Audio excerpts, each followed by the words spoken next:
a lot of the talk about regulation and the troubles and why this bit license is such an issue is because predominantly certainly early adopters and early movers in the space did not have the financial background, got into trouble, didn't understand regulatory structures, and now we have something, the bit license is probably a little bit more heavy-handed if those that had started doing the commerce in this industry had more financial experience.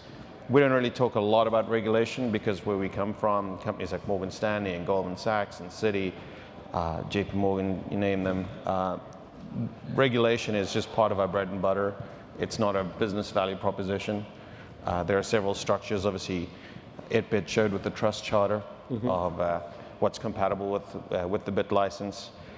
You know, having met with DFS, obviously, we think their heart's in the right place, but as Barry said, I don't think the regulation is optimal, and I think there are some unintended consequences where, as it currently stands, potentially even major regulated financial institutions would need to apply for a BIT license if they were going to offer that as a brokerage service. I think we're going to see an explosion of companies and brands and apps creating and using their own tokens or currency as a way to drive consumer adoption of their products.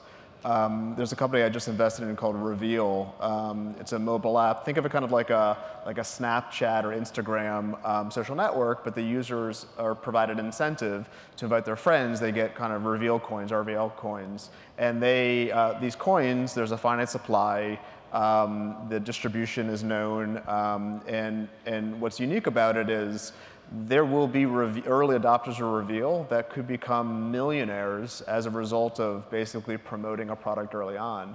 And so if you kind of think about, you know, Coca-Cola doing this or American Express doing this or Facebook doing this, it's a really interesting idea, and especially if these tokens or currencies are transferable. So all of a sudden, you know, you will have value associated with these tokens, and ultimately, I think Bitcoin is kind of the conduit through which all these currencies will trade. I think Barry is just hitting right on the head here.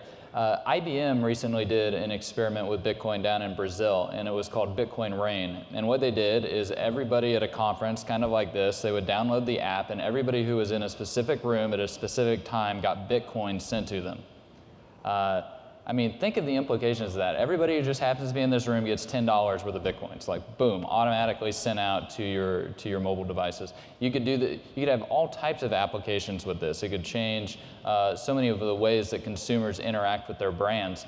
And we also have a project with Bitcoin called Sidechains, where we're going to actually be able to extensify on top of Bitcoin, and these sidechains will be able to have specific rules in terms of protocol. We're dealing with programmable trust. Remember, we're dealing with the ability to shift value mathematically, programmatically, and those sidechains are going to be able to interact with each other. So we could have an entire sidechains that is rewards points, and then off of that sidechain, Delta could have their own sidechain, and so could American, and yet the Delta and American points could be mathematically interchangeable with each other using the protocol. So those are some of the really exciting applications that we're going to be seeing built out over the next like 4, 5, 6 years. There's just so many of them in so many different areas. It's going to touch pretty much every industry that currently exists.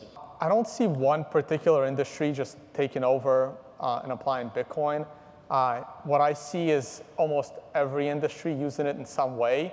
And the one thing I'm looking forward to the most is the area of micropayments. For example, I don't have a cable box in my house, but there are some shows I want to watch. I'll just throw one out there, popular on Game of Thrones. I don't want to pay HBO to watch everything they do on the internet. I just want to watch my one episode of Game of Thrones. Or something else, like even paying my electric bill, or watching one video. Again, one of the reasons people pirate movies and music is because they want it simple. And sometimes getting something, just downloading off the internet, is the simplest way possible. If you come up with a simpler way where it costs the minimum amount for exactly what you want, people will actually do that. I want to be able to just instantly pay $1 to watch an episode. What killed off 90% of internet piracy of music was iTunes. Hey, I can do it legally for $1.